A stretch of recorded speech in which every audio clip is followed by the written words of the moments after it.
and stopped and told her, I'm not stopping because I feel sorry for you. I stopped because I'm tired. That person about whom another Sahabi said that the donkey of his father would embrace Islam before he does. He heard the Quran, he melted, and his life changed, and he became the Amir al-Mu'mineen. One of the best people who have walked this earth because of this Quran. Nothing else. And we read these ayat and they make no difference to us. Over and over and over again, how many times have we finished the Quran? And how many Umars do you see in this generation? When they read the Quran, they felt the Quran, it was being revealed to them. That was Umar radiallahu anhu. The Messenger sallallahu alayhi wa sallam, khuluquhu Quran. His character was the Quran. The greatest revolution the world has ever seen. No revolution ever in the history of known human history even comes close to what the Messenger and his Sahaba did. And how did they do it? Quran. They lived the Quran, that's all they did. Every other revolution you see, maybe it's a political revolution, maybe it's an industrial revolution, maybe it's this, maybe it's that, one part, one small aspect, this, that, the third. But what was the revolution of the Messenger sallallahu alayhi wa sallam? He changed the way in which people went to the bathroom and used the bathroom and washed themselves. He changed that way to changing the way they thought, to changing the way they prayed, to changing the way they worshipped, to changing the economic and political structure of an entire Arabian Peninsula and then beyond that. That is a revolution. How did it happen? The Messenger sallallahu alayhi wa sallam said, إِنَّ اللَّهَ يَرْفَعُ بِهَذَا الْكِتَابِ أَقْوَامًا وَيَضَعُ بِهِ الْآخِرِينَ. The Messenger, Umar narrates this hadith, where the Messenger said that Allah subhanahu wa ta'ala indeed most definitely will make nations rise because of this Quran and will make them descend and go down because of this Quran. It's this Quran. The power is in this Quran. This Quran that Allah subhanahu wa ta'ala himself said, the greatest manifestation, the greatest attribute of Allah subhanahu wa ta'ala, Ar-Rahman. And the first thing that he mentions when Allah subhanahu wa ta'ala reveals the surah entitled Ar-Rahman, as soon as he mentions his title, his great, beautiful attribute, the most merciful, Allah subhanahu wa ta'ala, what does he say? Ar-Rahman, allama al-Qur'an. When you read the Quran, when you learn the Quran, anything about the Quran, who is your teacher? Ar-Rahman. What else do you know? Where else do you want to go? Ar-Rahman allama al-Qur'an. Allah, Ar-Rahman taught this Quran. He mentioned this blessing before he mentions any other blessing. Allah subhanahu wa ta'ala says in Surah Yunus, Ya ayyuhan nas qad ja'atkum maw'idhatun min rabbikum. A heart-softening speech, O mankind, has reached you from your master. The hard hearts, the buried souls, the buried ruh, it's going to soften your heart. It's going to make that ruh come up. That's no idea. وَشِفَاءٌ لِمَا فِي الصُّدُورِ. And it's a cure, it's a panacea of all those diseases in your heart. Of all the diseases in your heart that are not allowing that ruh to dominate, that are not allowing that ruh to come up and play its role. The Quran will be your shifa for that. The Quran is going to get rid of that arrogance that's coming in the way. It's going to get rid of that love of this dunya that's coming in this way. It's going to get rid of those animal desires. It's going to tame them that are coming in the way, so that your ruh can come up, strengthen, and take benefit from the Quran and live its purpose. وَشِفَاءٌ لِمَا فِي الصُّدُورِ. قُلْ بِفَضْلِ اللَّهِ وَبِرَحْمَتِهِ فَبِذَلِكَ فَلْيَفْرَحُوا. This is the fadl of Allah subhanahu wa ta'ala. Fadl is to give someone more than what they deserve. The Quran is much, much more than what we deserve. وَبِرَحْمَتِهِ, and the mercy of Allah subhanahu wa ta'ala. He didn't have to reveal this Quran. Could we have questioned Allah subhanahu wa ta'ala? You did not reveal the Quran to us? The entire humanity, all of creation, can we all unite all our strengths, all our powers, and challenge Allah subhanahu wa ta'ala, say, you did not do justice? We cannot. Allah subhanahu wa ta'ala, everything would have gone on just fine had He not revealed the Quran, and His rahmah and His mercy on us that He did. If you want to celebrate, then this is the cause. This is the cause for celebration. This is the reason you should be happy about. This is the reason you should be celebrating. فَبِذَلِكَ فَلْيَفْرَحُوا. Graduation, we're celebrating. Birthday, we're celebrating. Anniversaries, we're celebrating. How many of us celebrate the Quran? When was the last time you celebrated the Quran? فَبِذَلِكَ فَلْيَفْرَحُوا. وَخَيْرٌ مِمَّا يَجْمَعُونَ. It is better.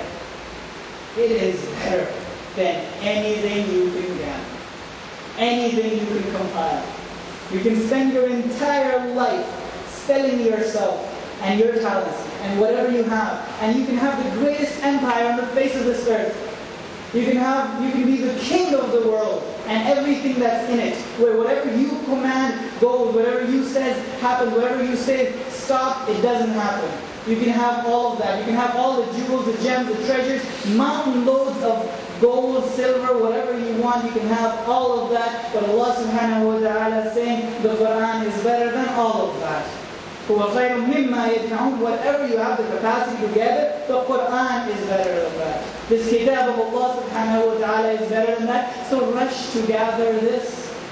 Memorize as much and understand as much of this as we possibly can. Understand the language of the Quran. Why is that not the natural conclusion for believing in the azmat of this great book?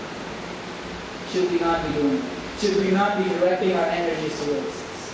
Towards gathering something that is better than anything else we can ever do. And Allah subhanahu wa ta'ala continues and finishes the surah. This vast three ayat, who Allah, who is revealing the Quran, who does your soul need to recognize, who does your ruh need to recognize, but it already recognizes and loves, but you need to live that. He is Allah, La ilaha illallah. There is absolutely no one worthy of worship, no one worthy of turning to, no one else worthy of living for, except Allah subhanahu wa ta'ala. He knows every single thing, either apparent or not apparent, or hidden. And this hidden is not hidden from Allah, it's hidden from us. He knows every single thing. His knowledge incomparable. He knows everything. He knows everything. His mercy is such that it is so extreme. It is extremely extreme and incredibly extreme. And not only that, He is Ar-Rahim. So His mercy is such that at all times, at all points, every single moment of your life, it is the same amount of extreme. It does not decrease. It is persistently, incredibly extreme. Rahim implies persistence. Rahman, it implies the great amount, immeasurable amount. That is the mercy of the Lord.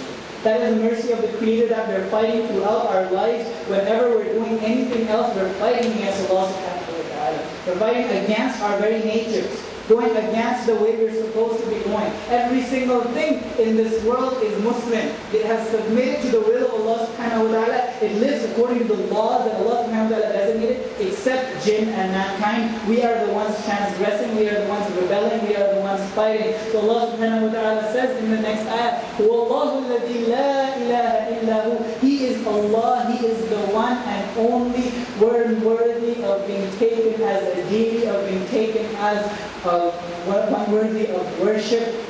Wal Malik. He is the only sovereign. What He says goes, should go. It goes in the universe, every single place in this universe. It should be in your life as well, in your society as well, in your country as well, in your dunya as well. He is Al-Malik.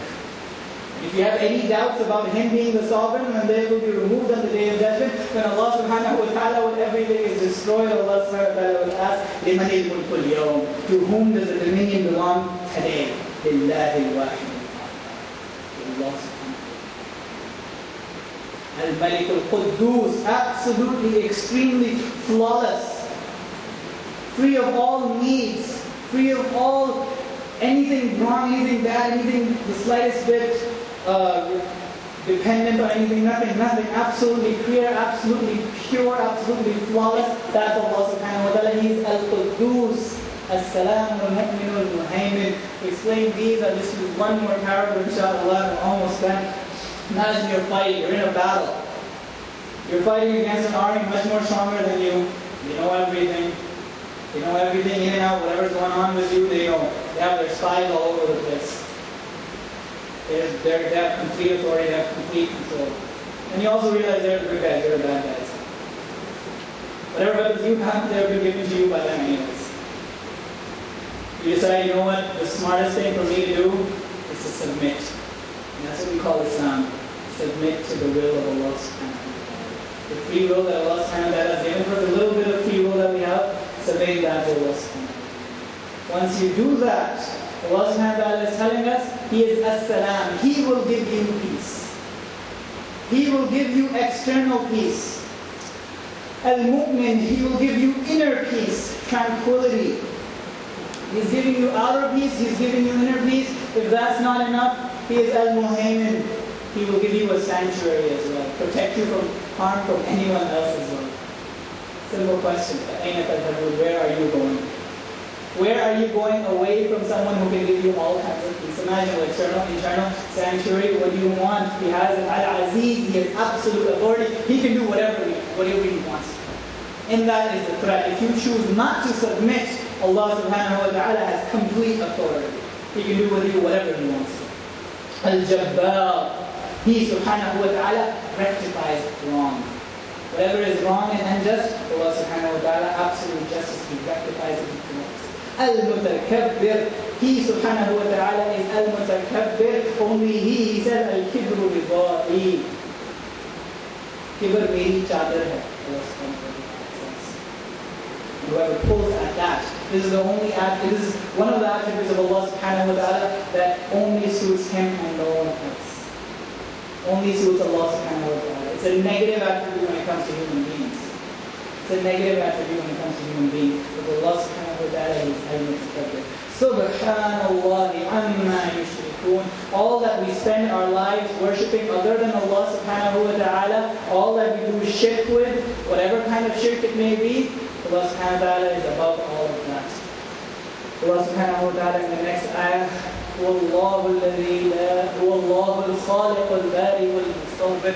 Allah subhanahu wa ta'ala is the one, He is the Khaliq, Takhliq. When somebody is making something, just to explain these three, when somebody is, a painter is painting something. First, the idea comes to his mind. Then, the idea is brought out on paper. Then, he gives the final touches, gives the final, whatever, colors it in and all that kind of stuff. So Allah subhanahu wa ta'ala was Khaliq. In His ilm, everything was present. That idea was already there. We were in the ilm of Allah subhanahu wa ta'ala. Al-Bari, He brought it out as well. هُوَ عَلَى كُلِّ شَيْءٍ قَدِيرٍ. هُوَ بِكُلِّ شَيْءٍ عَلِيمٍ. He knew it. And هُوَ بِكُلِّ شَيْءٍ قَدِيرٍ, so He did it. Al-Bari, and He saw it, and then He gave the final touches.